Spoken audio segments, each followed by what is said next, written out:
Ma'am मेरा तीसरा प्रश्न है, क्या आपको जानकारी है कि आपका कचरा कहाँ जाता है और उसका क्या होता है?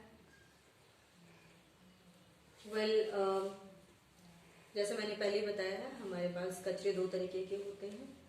एक तो बायोडिग्रेडेबल और दूसरा नॉन बायोडिग्रेडेबल। तो जो बायोडिग्रेडेबल है उसकी हम खाद बना सकते हैं, और जो नॉन बायोडिग्रेडेबल है उसको हम रीयूज कर सकते हैं, right. Reduce, reuse and recycle, ये तीन फॉर्मूलाज हर तरीके के कचरे पर अप्लाई होते हैं।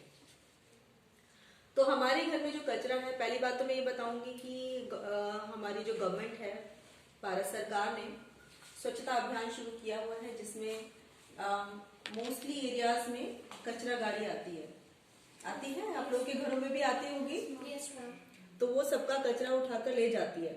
अब इतना सारा कचरा जो डेली बेसिस पर जाता है वो कहाँ जाता है? कभी सोचा आपने कि वो क्यों ले जाती है और कहाँ लेकर जाती है?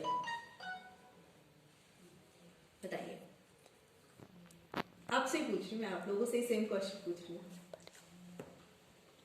ओके, मैं बताती हूँ। जो बायोडिग्रेडेबल है, जैसे कि मैंने बताया, उससे हम कंपोस्ट बना सकते हैं, तो उसका यूटिलाइज कंपोस्ट के लिए और अदर रिसोर्सेज के लिए होता है।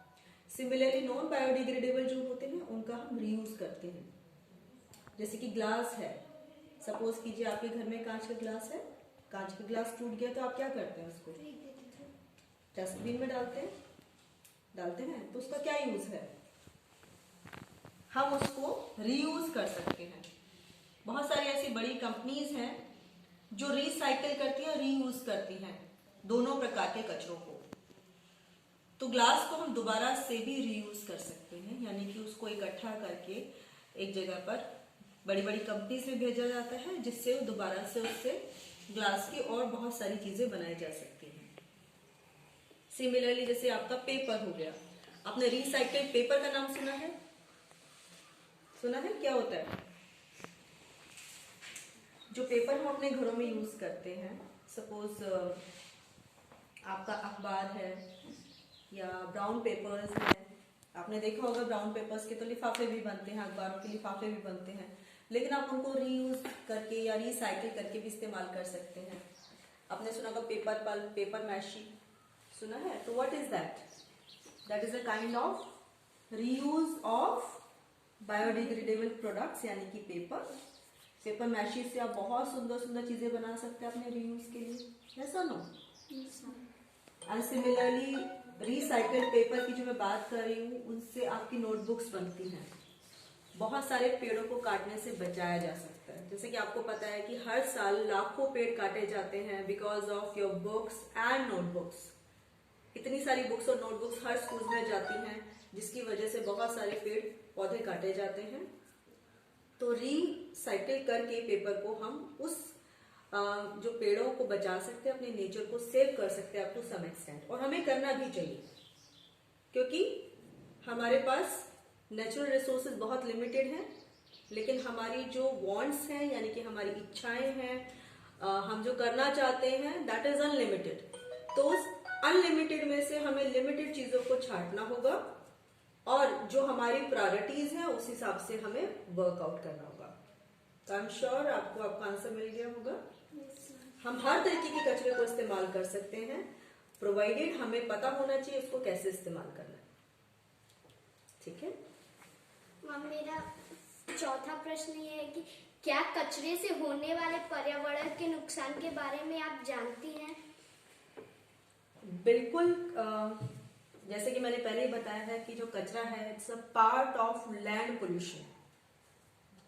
कचरा लैंड पोल्यूशन का ही हिस्सा है, और कचरे से सबसे ज्यादा असर पड़ता है हमारी हेल्थ को, हमारी हेल्थ और स्पेशली सॉइल फर्टिलिटी। अब आप देखते होंगे कि जो मिट्टी है वो भी कम होती जा रही है, क्योंकि हम उसका इस्तेमाल बहुत ही sorry to use this word, बहुत बेरहमी से करते हैं। कैसे? मिट्टी से ईंटें बनती हैं, आपने देखा होगा मोस्टली कंस्ट्रक्शन वर्क जितने भी होते हैं वो उसमें ईंटों का इस्तेमाल किया जाता है। पक्के घर बनाने के लिए हमें ईंटों का इस्तेमाल करना पड़ता है। और जब हम उसको बनाते हैं, ईंटों को बनाते हैं, तो व्हाट इज द प्रोसेस? आप पहले क्ले को मोल्ड्स में डालते हैं, फिर उसको चिमनी में बेक करते हैं जिससे और भी एयर पोल्यूशन फैलता है, और फिर जब आप उसको यूटिलाइज करते हैं अपने घर बनाने में तो वो मिट्टी की जो फर्टिलिटी होती है वो ऑलमोस्ट नील हो चुकी होती है, पक कर उसके अंदर सब कुछ खत्म हो जाता है जो भी उसके इंग्रेडिएंट्स होते हैं। तो लैंड पोल्यूशन की वजह से या हमारी ब्लाइंड डेवलपमेंट रेस की वजह से हम अपने नेचर को सबसे ज्यादा हार्म पहुंचा रहे हैं। अगर हम अपने कचरे का सही तरीके से इस्तेमाल नहीं करेंगे, इसी तरीके से वो सड़कों पर बिखरा रहेगा, घरों में बिखरा रहेगा, तो हम बहुत सारी बीमारियों से भी सफर कर सकते हैं। कौन कौन सी बीमारियां होती हैं आपको पता है कचरे से? बताइए। स्किन प्रॉब्लम सबसे बड़ी चीज है आपका एयर पोल्यूशन में फैलता है। एयर से रिलेटेड जो जर्म्स होते हैं उनसे रिलेटेड हमें बहुत सारी डिजीजेज हो जाती हैं। जैसे आपने देखा होगा, आप कभी किसी कचरे के ढेर के बराबर से होकर निकल रहे हैं तो आपको बहुत तेज स्मेल आती है और आपको लिटरली अपनी नोज भी बंद करनी पड़ती है। वाई? क्यों करते हैं हम ऐसा? So bad. उसके जो जर्म्स हैं, जब आप ब्रीथ कर रहे हैं उस कचरे के बराबर से जाते हुए, तो वो जर्म्स ब्रीथ के थ्रू आपके अंदर एंटर कर जाते हैं और बहुत सारी बीमारियों से हमें बहुत सारी बीमारियां हमें फेस करनी पड़ती हैं। यस।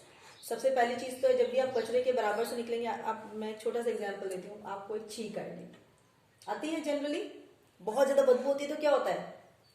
आप छींकते हैं, यानी कि स्नीजिंग तो आपकी वहीं से शुरू हो जाती है। आपकी छींके, cough, cold, these are the basic diseases which are caused by your this kachra, right? Yes or no? Yes, ma'am. Garbage which we say. तो ये तो एक बहुत छोटा सा एग्जाम्पल है, लेकिन अगर वो कंटिन्यूअसली रहे तो आप देखेंगे जहां पर भी कचरा ओपन रहता है वहां के लोगों की हेल्थ बहुत ज्यादा खराब रहती है।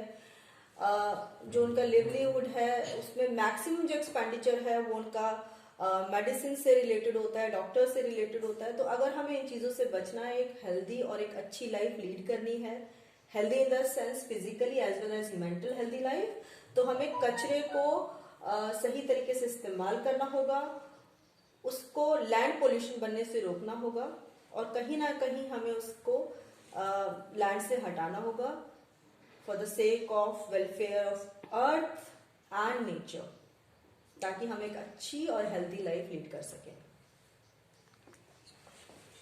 धन्यवाद ma'am. You are most welcome. Thank you so much.